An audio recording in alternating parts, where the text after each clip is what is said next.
আগামী 7 দিনের মধ্যে দাগী শিক্ষকদের তালিকা প্রকাশ করতে হবে এসএসসি ওয়েবসাইটে। এসএসসি কে কড়া বার্তা সুপ্রিম কোর্টের, করার নির্দেশ দিলেন। হ্যাঁ, অযোগ্যদের তালিকা পাবলিশ করতে বলেছেন, এটা বলছো তো? সেই মাননীয় সুপ্রিম কোর্ট তো বহুদিন ধরে টেন্টেড আর আনটেন্টেড এর পার্থক্য দিতে বলছিলেন, স্টেটকে অ্যাফিডেভিট ড্র করতে বলছিলেন, সেটা তো স্টেট কোনোদিন ড্র করছিল না। এখন দাঁড়িয়ে স্টেটকে মাননীয় সুপ্রিম কোর্ট অর্ডার দিয়েই দিয়েছেন এবং সেটা মানতেই হবে, মানে that is compulsory for the state government to continue and to comply with that order, যে আপনার এই যে অযোগ্যদের যে তালিকাটা আছে আপনি সেই তালিকাটা প্রকাশ করুন, সেটা করতেই হবে। না হলে, কারণ সুপ্রিম কোর্ট এটাও অবজার্ভ করেছেন যে আমরা কিন্তু কড়া হাতে কড়া চোখে কিন্তু আমরা নজর রাখছি এটার পিছনে, মানে এই এসএসসি যেটা এক্সাম প্রসেস যেটা হয়েছে এবং বর্তমানে রাজ্য যেটা করতে চাইছে আর কি সেটার ব্যাপারে। তো কি বলবো, ঠিকই বলেছেন মাননীয় supreme court. Supreme court is the apex court, honourable supreme court তো কোনোদিনও ভুল কখনো বলতে পারেন। আর ডেফিনেটলি তারা যে অর্ডারটা দিয়েছেন, we are happy, we are looking forward to it. আমরা চাই যে অযোগ্যদের তালিকা প্রকাশ হোক। এটা আমি একা কেন, এটা আমাদের মানে লক্ষ লক্ষ ছাত্রছাত্রীর আজকে বাংলায় যারা নিপীড়িতা নির্যাতিতা এবং যারা নিজেদের অধিকার চলে গেল, কেউ হার্ট অ্যাটাকে মরে গেল, যাদের ফ্যামিলি শেষ হয়ে গেল, প্রতিটা ছাত্রছাত্রী গোটা মানে the whole Bengal actually is looking forward to it, যে কবে অযোগ্যদের লিস্টটা দেওয়া হবে। তো এই ক্ষেত্রে মাননীয় সুপ্রিম কোর্ট যে অর্ডার দিয়েছেন, একদম উই স্যালিউট টু ইট, আমরা একেবারে একমত এবং এই ক্ষেত্রে কোনো দ্বিমত থাকতে পারে না। ঠিক। একজনও দাগী প্রার্থী পরীক্ষায় বসলে এসএসসি কে ফল ভুগতে হবে। কেন দাগী প্রার্থীদের জন্য হাইকোর্টে গেছেন? এর জন্য কোন যুক্তি যথেষ্ট নয়। কেন দাগী শিক্ষকদের নামের তালিকা লুকিয়ে রাখতে চাইছেন এসএসসি কে? প্রশ্ন সুপ্রিম কোর্টের বিচারপতি সঞ্জয় কুমারের।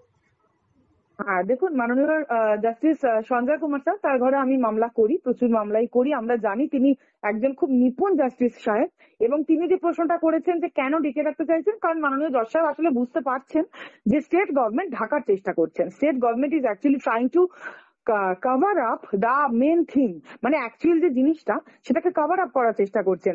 কেন, যারা অযোগ্য তাদের যদি লিস্টটা পাবলিশ হয় তাহলে কার সমস্যা হবে, সরকারের কার ঘুণ ধরে, মানে ঘুণ ধরা সরকারের যে আসল রূপ সেটা বেরিয়ে পড়বে, বা সরকারের যারা যারা স্তম্ভে রয়েছেন, যারা সরকারের কাটমানিকে এত বড়লোক হয়েছেন, নিজেদের বাড়ি গাড়ি থেকে শুরু করে অনেকগুলো করে সম্পত্তি কিনে নিয়েছেন, কোটি কোটি টাকার সম্পত্তি বাড়িয়েছেন, ইনকাম ট্যাক্স ফাঁকি দিয়েছেন, ফ্যামিলি লোকের নামে সম্পত্তি করে রেখেছেন, বাড়ির মধ্যে এসকালেটর বানিয়ে রেখেছেন, কেউ কেউ তো মানে রাস্তাঘাট ব্রিজ যেটুকু যা তৈরি করার সেই টাকা দিয়েও নিজেদের পকেট ভরাই করেছেন।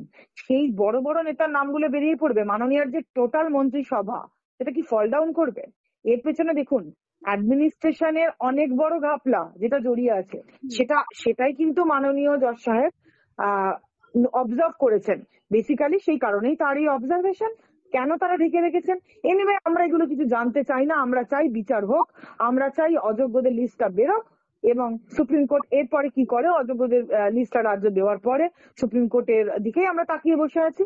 আরো কিছু ভালো আমরা চাই, যাতে যোগ্যরা অন্তত বিচার পাক এবং অযোগ্যরা তাদের চাকরিটা, যাতে যারা এন্টাইটেল নয়, কারণ শিক্ষার জায়গায় they will only be holding the post না, যারা আমাদের সমাজটাকে গড়বে, যারা মানুষের জন্য মানে ছাত্রদের জন্য যারা বেনিফিশিয়াল হবে।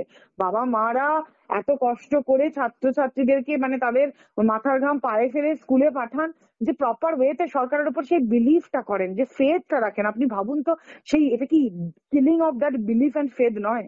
মানে যেটা করেছেন এই তৃণমূল সরকার, মানে মাননীয় সরকার যেটা করেছেন, isn't it just like a honour killing, like মানে killing someone's hope, killing someone's light, killing someone's belief and killing someone's faith. তো এই জায়গাটা মাননীয় জাস্টিস সাহেব দেখেছেন, ডেফিনেটলি মানে it is commendable and I salute to him.